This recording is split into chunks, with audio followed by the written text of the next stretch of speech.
Ito nga pala si Asig, simpleng tao at tahimik lang pero malaking pangarap. Punta nga pala kami sa bayan ng Bulusan upang makabili ng aming pagsasaluhan. Habang gamit namin itong sasakyan na pamangkin ko na talaga namang napakastig. At kung sa porma at lakas ng makina ang pag-uusapan, syempre dito na ako. Ako na nga pala ang humawak ng manabila ng masaksi ng lakas at porma nitong motor ng pamangkin ko. At tama nga hinala ko, hindi ka magsisisi pag nagkaroon ka nito. At habang binabaybay nga namin itong daan na to, nadaanan nga pala namin itong resort na to na kung tawagin ay Dangkalan. Sobrang layo na nga pala ng itsura ngayon kung kukumpara natin noon. Ngunit ang mahalaga ay nasasaksihan pa rin natin hanggang ngayon. Malapit na nga pala kami sa bayan ng Bulusan kaya sana samahan nyo kami. Tara!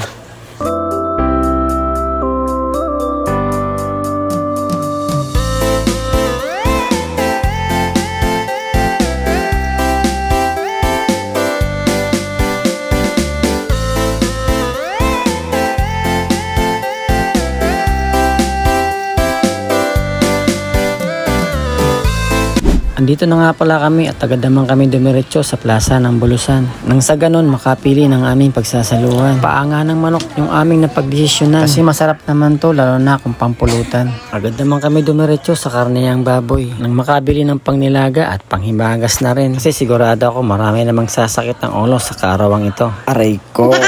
Pinachap-chap na nga pala naman kay kuya yung nabili naming baboy. Tapos nga namin makabili, dumiretso na nga pala kami sa bilihan ng gulay. Upang makapili na rin ng sariwang gulay na pwedeng panghalo sa nilagang baboy. At dumiretso na nga pala kami sa bilihan ng tinapay. Makabili na rin na pwede pang sasaw sa kape. Na-spread nga pala yung napili namin bilhin kasi marami kami. Para kahit pa paano lahat makatikim. Ito nga pala si ate napansin na nagte-take shot ako. Kaya napangiti at napasabing. Pinibidyo pala ako. Ayan, balik ko pa naman. Salamat. Shout out nga pala sa iyo ate, sana makabinta ka ngayong araw na to. Ito nga pala lahat yung ating napamili. Kompleto sa ricados at pangpabusog, kaya naman sa tingin ko okay na to. So tara, balik na tayo. Sinimulan ko na nga palang chap-chapin gamit itong malaki at matulis na kutsilyo. Kaya kunti na lang siguro pwede na itong gawing imbutido.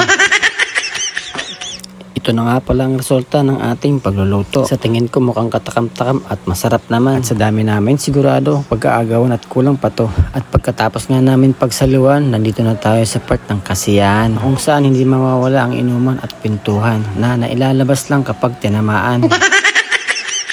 Isa nga pala sa dahilan kung bakit kami ngayon nagkaroon ng kaarawan. Umuwi kasi yung aming kapatid na galing Taiwan. Kaya naman enjoy natin ang pagkakataon na to sa pamamagitan ng magandang kalikasan.